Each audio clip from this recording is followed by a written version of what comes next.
200 करोड़ का प्रोजेक्ट एक hi tech engine में आई किसी प्रॉब्लम्स की वजह से रुका पड़ा था। पूरी कंपनी का पैसा व भविष्य इस इंजन पर टिका था। देश विदेश से बड़े बड़े इंजीनियर इस इंजन पर अपना तजुर्बा आजमा चुके थे, पर कोई भी कोर प्रॉब्लम को समझ नहीं पा रहा था। तभी इस कंपनी का एक युवा सफाई कर्मचारी इंजन को ठीक करने का आत्मविश्वास दिखाता है। हर किसी की नजरें इस युवा पर टिक जाती है। वहां खड़े तमाम बड़े इंजीनियर इसकी बेइज्जती करने लगते हैं, खूब मजाक उड़ाया जाता है। लेकिन उसके बाद इस कर्मचारी ने जो किया, उसने हर किसी की बोलती बंद कर दी। आखिर इस सफाई कर्मचारी की असलियत क्या थी? किस मजबूरी ने इसे सफाई कर्मचारी बना दिया था? इससे पहले कि शानदार सीख और मोटिवेशन से भरे इस वीडियो को शुरू करें, आप चैनल को सब्सक्राइब कर लो ताकि जिंदगी बदल देने वाली ऐसी वीडियो आपको रोज मिलती रहे। कहानी की शुरुआत होती है बेंगलोर के रिंग रोड के नजदीक स्थित ये विशालकाय लग्जरी बिल्डिंग से, जो कि टेक जोन ऑटोमोबाइल कंपनी की है। ये इनका मेन हेडक्वार्टर है। न सिर्फ इस बिल्डिंग की भव्यता बल्कि इस कंपनी की टेक्नोलॉजी एंड सर्विसेज के चर्चों के चलते ये कंपनी आकर्षण का केंद्र बनी रहती है। देश भर के लाखों लोगों का सपना होता है कि उसे भी इस कंपनी में कोई अच्छी जॉब मिल जाए। ये कंपनी वर्तमान और भविष्य को ध्यान में रखकर टेक्नोलॉजी को विकसित करती है, जैसे हाई टेक ट्रांसपोर्ट ट्रक के इंजन, बस के इंजन, शिप इक्विपमेंट्स और कुछ ऐसी मशीनरीज तैयार करते हैं जो डिफेंस सिस्टम के लिहाज से बेहद सुरक्षित व सुविधाजनक होते हैं। हालांकि कंपनी के अंदर का माहौल कुछ अच्छा नहीं था। कंपनी की सीईओ थी प्रिया शर्मा, जिनकी उम्र लगभग 35 साल थी। उनका तरीका एकदम सख्त था। बात करने के तरीके में तंज और तिरस्कार की भावना छुपी रहती थी। ये आउटफिट से हमेशा वेल ड्रेस्ड रहती थी। बाहर के लोग उन्हें बहुत समझदार कहते थे, लेकिन उनके ऑफिस के लोग उनके बारे में अलग ही बातें करते थे। इस कंपनी का सबसे कीमती प्रोजेक्ट उनका बहुत ही नया गाइडेड इंजन पिछले 6 हफ्तों से खराब पड़ा था, और ये इंजन उनका सबसे जरूरी हिस्सा था। 3 साल की मेहनत और करीब 200 करोड़ रुपए की लागत से तैयार हुआ था ये प्रोजेक्ट। लेकिन 70 करोड़ का ये इंजन हमेशा 14 मिनट और 36 सेकंड चलता और फिर बहुत गर्म होकर बंद हो जाता था। हर बार एक ही गलती दिखती थी, हार्मोनिक डिसरप्शन डिटेक्टेड। एक बड़ी एलईडी स्क्रीन से कनेक्ट ये engine red error symbol show कर रहा था। ये इंजन एआई मॉडल पर आधारित था। इस इंजन को एक ऐसे ट्रांसपोर्ट ट्रक के लिए डिजाइन किया गया था जो बिना ड्राइवर के ही माल को बेहद सुरक्षित रूप से एक जगह से दूसरी जगह तक पहुंचाने में सक्षम होने वाला था। ये पूरा 200 करोड़ रुपए का प्रोजेक्ट था, लेकिन सारा काम इस इंजन की टेस्टिंग पर रुका पड़ा था। 3 अलग अलग टीम्स के बड़े बड़े इंजीनियर आकर हार मान चुके थे। ये इंजीनियर हार्वर्ड व स्टैनफोर्ड जैसी विश्वास लेवल यूनिवर्सिटी से पढ़े हुए थे। इंजन के डिजाइन पर बहुत नॉलेज थी इनके पास, लेकिन उनका ज्ञान भी इस इंजन के सामने कुछ काम नहीं आ रहा था। बड़ी बड़ी डिग्री वाले इस इंजन के सामने फेल हो रहे थे। वो भी असल प्रॉब्लम को समझ नहीं पा रहे थे। इधर प्रिया शर्मा की टेंशन हर दिन बढ़ती जा रही थी। अगर ये इंजन जल्दी ही ठीक ना हुआ तो कंपनी को 500 करोड़ रुपए का नुकसान हो सकता था और उनका मार्केट में दबदबा खत्म हो जाता। ये काफी बड़ा प्रोजेक्ट था जिससे कंपनी का भविष्य निर्धारित होने वाला था।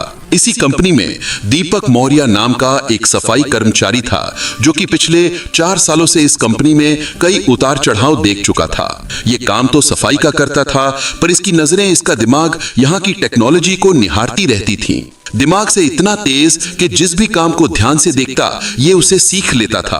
ऑफिस के सफेद फर्श से लेकर कॉन्फ्रेंस रूम के अंदर रखे हुए कांच के बर्तन तक दीपक मौर्य हर जगह जाता था। कहने को तो ये कंपनी में हर जगह दिखता था, पर फिर भी ये हर एम्प्लॉय के नजरों से ओझल ही रहता, यानी कोई भी इस पर ध्यान नहीं देता। ये जब भी कोई टेक्निकल नॉलेज बताता तो एम्प्लॉय उसका मजाक उड़ाने लगते, उसे डांटकर भगा देते। कोई भी उसे सीरियस नहीं लेता। दीपक के पास एक छोटे कॉलेज से इंजीनियरिंग की डिग्री थी। उसने ये डिग्री बड़े सपनों के साथ ली थी, लेकिन जिंदगी में हालात कुछ ऐसे बन गए जिसने उसे एक सफाई कर्मचारी बना दिया।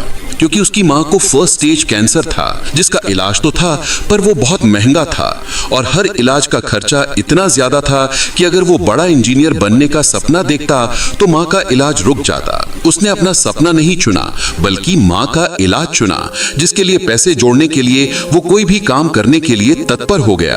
हालांकि इस कंपनी से अच्छी जगह कोई हो ही सकती थी जहां उसे कुछ न कुछ सीखने को मिलता था।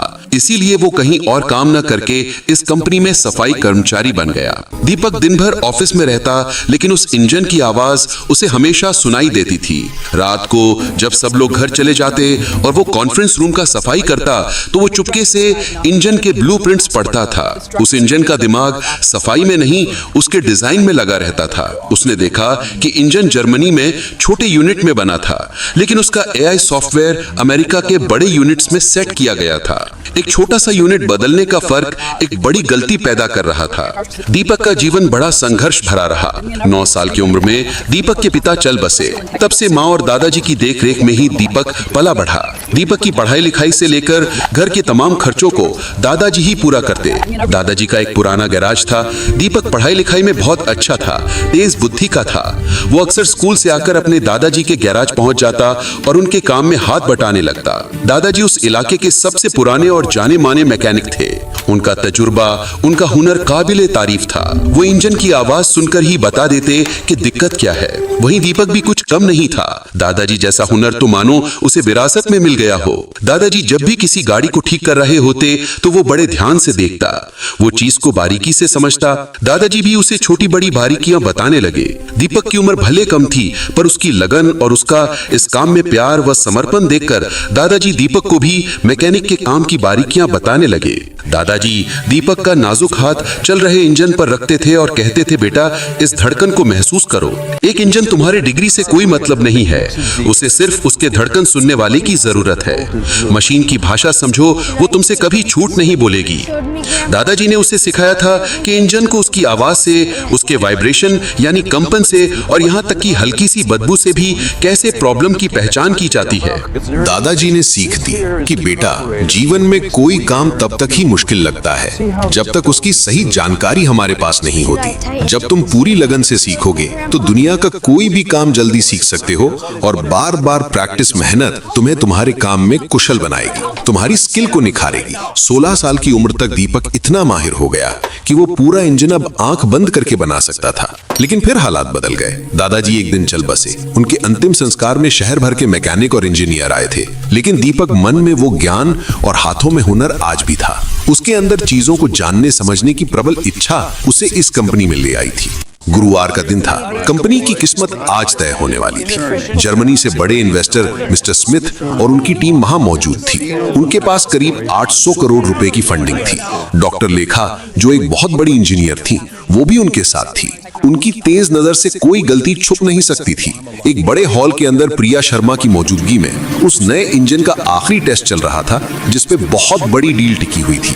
लेकिन इंजन कुछ समय चलते ही बंद हो जाता। इंजन से निकलता धुआं सबकी चिंता का बादल बन गया। प्रिया शर्मा ने तुरंत एक इमरजेंसी मीटिंग बुलाई। हॉल में 200 एम्प्लॉइज जमा हो गए।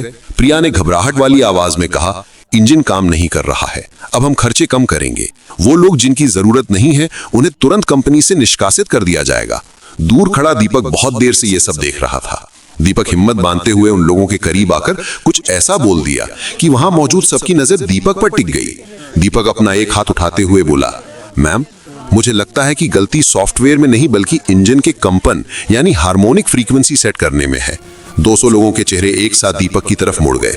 मिस्टर स्मिथ और डॉक्टर लेखा भी हैरानी से आगे झुक गए। प्रिया शर्मा का गुस्सा आसमान छू रहा था। वो सबके सामने दीपक को जलील करने के लिए तंज कसते हुए बोली, ओए देखो, हमारे सफाई कर्मचारी को इंजीनियरिंग का ज्ञान हो गया। जिस मशीन को इतने बड़े इंजीनियर ठीक नहीं कर पाए वो तुम ठीक करोगे। वहां मौजूद कुछ एम्प्लॉय दीपक को तिरस्कार की नजर से देख रहे थे, तो कुछ हैरान भी थे कि इसे इतना सब कैसे पता। प्रिया शर्मा फिर से तिल मिलाते हुए बोली, अबे घुंचू, तुम्हें पता भी है ये इंजन कितने जाए? ये कोई आम गाड़ी या गैरेज में खराब पड़ा साधारण इंजन नहीं जिसे तुम ठीक कर दोगे। कोई जानकारी है तुम्हें इसके बारे में जो उठाए मुंह बोल दिया कुछ भी? दीपक एक बार फिर आत्मविश्वास के साथ बोला, अरे मैम, मुझे एक चांस तो दीजिए, मैं इंजन की कोर प्रॉब्लम को समझ रहा हूँ। दीपक रिक्वेस्ट करता ही जा रहा था। वहां मौजूद डॉक्टर लेखा ने दीपक के चेहरे पे एक आत्मविश्वास देखा। उन्हें लगा कि शायद ये कुछ कर सकता है, इसे एक मौका मिलना चाहिए। डॉक्टर लेखा टोकते हुए स्वर में, रुकिए मिस प्रिया जी, हमें लगता है इस व्यक्ति को एक मौका देना चाहिए। हो सकता है कोई बात बन जाए, और वैसे भी हमारे पास दूसरी कोई ऑप्शन नहीं। एक से बढ़कर एक इंजीनियर अपनी कोशिश कर चुके हैं, पर किसी भी इसकी प्रॉब्लम पकड़ में नहीं आई, तो एक बार इसका भी देख लेते हैं। तभी भीड़ से भी आवाज आई, हाँ एक मौका दिया जाए। प्रिया शर्मा एक शर्त रखते हुए बोली, ठीक है दीपक, ये तुम्हारा चैलेंज है। तुम्हारे पास ठीक 2 घंटे हैं। इस 200 करोड़ के इंजन को सबके सामने ठीक कर दो। अगर तुम कामयाब हुए तो तुम्हें तुरंत सीनियर इंजीनियर बना दिया जाएगा, और अगर तुम फेल हो गए तो सिर्फ नौकरी नहीं जाएगी, तुम्हें हमेशा के लिए इस बिल्डिंग से बाहर कर दिया जाएगा।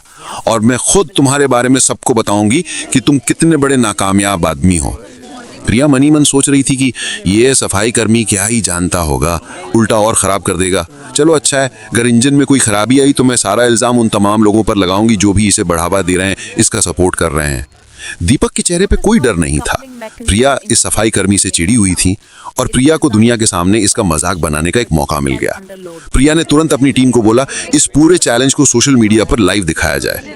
वो चाहती थी कि पूरी दुनिया देखे कि जब एक गरीब आदमी अपनी छोटी औकात से बड़ी चीज को छूने की कोशिश करता है तो क्या होता है।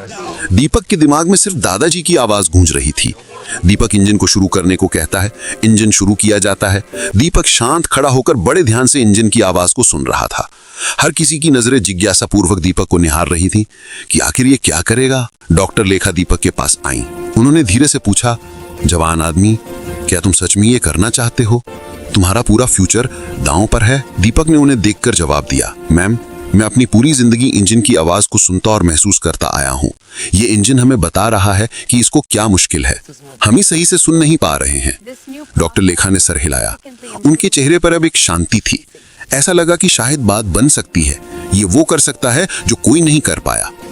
दीपक इंजन की तरफ बढ़ा। उसने अपने हाथ उसके लोहे की बॉडी पर रखे। उसने आंखें बंद कर लीं। पहले 30 सेकंड सबको लगा कि वो नाटक कर रहा है। कुछ इंजीनियर्स हंस भी रहे थे, लेकिन डॉक्टर लेखा ने देखा कि दीपक के चेहरे के रंग बदल रहे हैं। वो इंजन की धड़कन सुन रहा था। ये खुद से ही लड़ रहा है। तभी दीपक गंभीर स्वर में बोला, एआई सिस्टम ठीक है, लेकिन वो ऐसी मैकेनिकल प्रॉब्लम्स को ठीक करने की कोशिश कर रहा है जो है ही नहीं। उसने मिस्टर स्मिथ की ओर देखते हुए जिज्ञासा भरे स्वर में पूछा, सर, ये इंजन जर्मनी में छोटे यूनिट्स पर बना था क्या? मिस्टर शुमिट ने चुपचाप सर हिलाया और धीमे स्वर में कहा, हाँ, लेकिन एआई को अमेरिका में सेट किया गया है। इस पर दीपक तुरंत बोला, वही तो पहला प्रॉब्लम है। जर्मनी और अमेरिका के यूनिट्स में बहुत छोटा फर्क है। एआई सॉफ्टवेयर एक अलग धड़कन की उम्मीद कर रहा है, लेकिन इंजन के पार्ट्स उसकी बात नहीं मान पा रहे हैं। यह ऐसा है जैसे एक गाना हो जहां हर स्वर थोड़ा सा अलग धुन पर निकल रहा हो। इंजन पुनः बंद हो गया। दीपक ने बोला, इंजन को दोबारा शुरू करो और इस बार स्पीड को धीरे धीरे बढ़ाना। इंजन की हर बढ़ती स्पीड और आवाज से दीपक मौर्य प्रॉब्लम को और बारीकी से समझ चुके थे। दीपक ऊंचे स्वर में बोला, 2800 आरपीएम पर सुनिए, वहां कंपन में गलती है। इंजन के पार्ट्स ठीक हैं, लेकिन एआई सेंसर्स गलत कंपन रीड कर रहे हैं। आपके इंजीनियर्स कंप्यूटर की गलती ढूंढ रहे थे, जबकि प्रॉब्लम इंजन की धुन की है। इतना कहते हुए दीपक टेबल की ओर बढ़ा जिस पर इंजन डिजाइन के हर पार्ट्स को कैसे सेट किया गया है, इनसे संबंधित पेपर्स पड़े हुए थे। दीपक पहले भी इन पेपर्स को देख चुका था, पर अब वो प्रॉब्लम को समझने और समझाने के नजरिए से उन पेपर्स का गौर से निरीक्षण करने लगा। दीपक को फॉल्ट समझ आ चुका था। दीपक पूरे आत्मविश्वास से उन पेपर्स को उठाकर आगे बढ़ा और कहा, जर्मनी में छोटे हिस्सों की बनावट बहुत ही परफेक्ट थी, लेकिन अमेरिका का एआई सिस्टम थोड़ी ढीली बनावट की उम्मीद कर रहा था। यहाँ छोटी सी गड़बड़ थी जिससे पूरा इंजन बंद हो रहा था। विशाल रस्तोगी, जो बड़ा इंजीनियर था, उसने भी जब क्रॉस चेकिंग करते हुए ये सब देखा तो उसने भी इस बात को समझा कि हाँ, चीजें तो ऐसी ही हैं। उसका चेहरा हैरानी से भर गया। उसने धीरे से माना कि दीपक सही कह रहा है। मिस्टर स्मिथ ने भी कुछ देर जांच करने के बाद सर हिलाया। ये सफाई कर्मचारी नहीं था, ये एक बहुत अच्छा इंजीनियर था। डॉक्टर लेखा ने जिज्ञासा भरे मन से दीपक से पूछा, चलिए माना कि इसकी कोर प्रॉब्लम आपने पकड़ ली, पर अब इसे ठीक कैसे करेंगे? दीपक ने हल्का मुस्कुराते हुए कहा, आप निश्चिंत रहें, इसके प्रॉब्लम का सलूशन भी है, और सबसे बड़ी बात, उसके लिए किसी महंगे सॉफ्टवेयर या बॉडी पार्ट्स को रीडिजाइन करने की आवश्यकता नहीं पड़ेगी। कोई महंगा खर्च नहीं है। दीपक की बातें सभी को अनसुलझी पहेली की तरह लग रही थी कि आखिर ये कहना क्या चाहता है। दीपक एक अलमारी के पास गया जो कई छोटे बड़े जरूरी टूल्स और मशीन बॉडी पार्ट से भरा पड़ा था। दीपक वहां से एक छोटी सी मेटल की डिस्क निकाल कर लाया जो हॉकी पक जितनी थी। ये सबको दिखाते हुए दीपक कहने लगा, ये एक हार्मोनिक डैम्पनर है। इंजन और एआई दोनों ठीक हैं। इन्हें सिर्फ एक दूसरे की भाषा समझाने वाले की जरूरत है। ये छोटी सी चीज कंपन के फर्क को जोड़ देगी। दोनों के बीच तालमेल व संतुलन बनाने के लिए इसका अहम रोल होगा। प्रिया शर्मा का घमंड पूरी तरह से टूट गया। वो बोल पड़ी, तुम कह रहे हो कि ये 3000 रुपए का मशीन पार्ट हमारा मिलियंस का प्रॉब्लम ठीक कर देगा? तुम्हारा दिमाग तो खराब नहीं हो गया? कुछ भी बोले जा रहे हो। दीपक ठंडे और शांत स्वर में बोला, सबसे अच्छे हल हमेशा सबसे आसान होते हैं मैम। इसके बाद दीपक इंजन के एक पार्ट्स बाहर निकालता और इस डैम्पनर को उसमें सेट करने लगता। वो इतनी बारीकी से इस कार्य को अंजाम दे रहा था कि हर कोई वहां उसकी कार्य कुशलता की तारीफ बांध रहा था।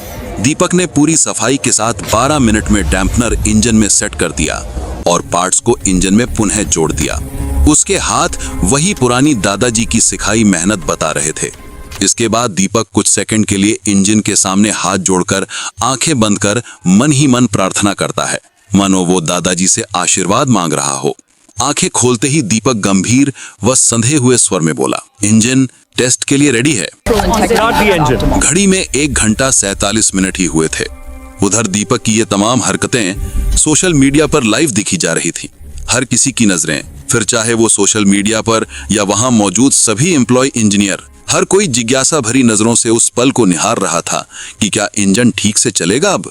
डॉक्टर लेखा ने बोला, इंजन चालू करो। पूरे रूम में शांति थी।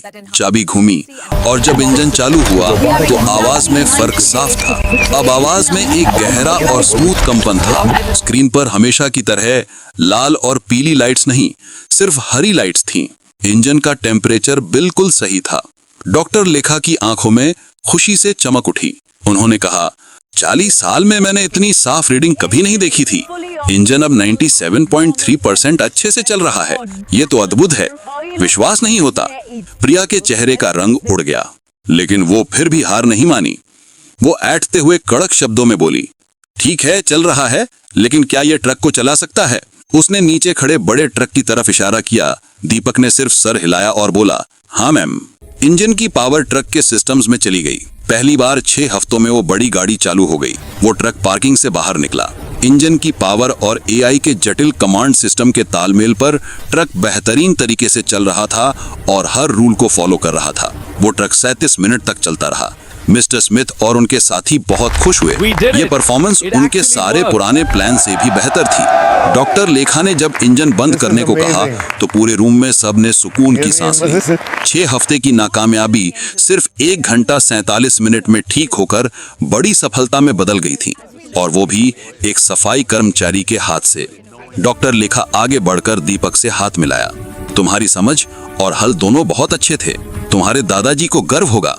मिस्टर स्मिथ ने तुरंत घोषणा करते हुए कहा, हम अपना इन्वेस्टमेंट 20% बढ़ा रहे हैं, लेकिन हमारी एक शर्त है। हमारी यूरोपियन इंजन टीम को मिस्टर दीपक मौर्य ही लीड करेंगे। 20% ज्यादा पैसा मतलब कंपनी के लिए बहुत बड़ा बदलाव था। डॉक्टर लेखा ने बिना देर किए दीपक को तुरंत डायग्नोस्टिक्स इंजीनियर बना दिया। उसकी तनख्वाह 3 गुना हो गई और उसे कंपनी शेयर्स भी मिले। दीपक की आंखों में कामयाबी की चमक के साथ खुशी के 2 आंसू भी थे। दीपक अब दिखने वाला सफाई कर्मचारी नहीं, वो कंपनी का सबसे जरूरी इंजीनियर बन गया। प्रिया शर्मा खिड़की के पास एकांत खड़ी थी। उसका लाइव स्ट्रीम अभी भी चल रहा था, लेकिन लोग अब उसे ही गुस्सा दिखा रहे थे। लोग रोहन की तारीफ कर रहे थे और प्रिया के घमंड पर सवाल उठा रहे थे। 2 हफ्तों के अंदर सारी चीजें बदल गईं। बोर्ड ने प्रिया की लीडरशिप पर सवाल उठाए। उसके पुराने ईमेल्स जिसमें उसने रोहन की बेइज्जती की थी, सबूत बन गए। प्रिया शर्मा को सीईओ की पोस्ट से हटाकर सिर्फ स्ट्रेटेजिक एडवाइजर बना दिया गया। उसकी तनख्वाह भी बहुत कम हो गई और उसके सारे बड़े फैसले लेने की पावर छीन ली गई। उसे एक बड़ी गलती का सामना करना पड़ा। दीपक की जिंदगी पूरी तरह बदल गई। उसको नया ऑफिस, नई कार और सबसे ज्यादा इज्जत मिला। कंपनी ने एक नया नियम बनाया कि अब हर एम्प्लॉय की बात को, चाहे वो किसी भी छोटी पोजीशन पर हो, ध्यान से देखा जाएगा। रोहन की कहानी की वजह से कंपनी का स्टॉक भी 15% बढ़ गया। 6 महीने बाद दीपक अब जर्मन इंजीनियर्स के साथ मिलकर काम कर रहा था। उसकी माँ का इलाज अब पूरा हो चुका था। उसके घर में दादाजी की तस्वीर और उसका पुराना डिप्लोमा आज भी रखा था, लेकिन अब उनके साथ नए अवार्ड्स भी थे। एक दिन प्रिया शर्मा रोहन के पास आई, एकदम सिंपल कपड़ों में। उसका पुराना अहंकार खत्म हो गया था। वो विनम्र स्वर में बोली, दीप, मुझे माफी चाहिए, मैं तुम्हारी तरह लीडर बनना सीखना चाहती हूँ। दीपक को दादाजी और माँ की सीख याद आई कि सबको एक मौका मिलना चाहिए। दीपक बोला, बहन, तुम्हें सिर्फ मशीन की धड़कन सुनना ही नहीं, लोगों की बात सुनना भी सीखना होगा। प्रिया मुस्कुरा उठी। तो दोस्तों, इस तरह हुनर, तजुर्बा और अच्छे संस्कार ने जिद और घमंड को हरा दिया। सच्चा ज्ञान बड़ी डिग्री में नहीं, दिल और दिमाग की समझ में होता है। अगर आपको ये कहानी पसंद आई तो प्लीज इस चैनल को लाइक, सब्सक्राइब करना मत भूलिएगा। आप हमारी वीडियो किस शहर से देख रहे हैं, कमेंट में जरूर बताएं।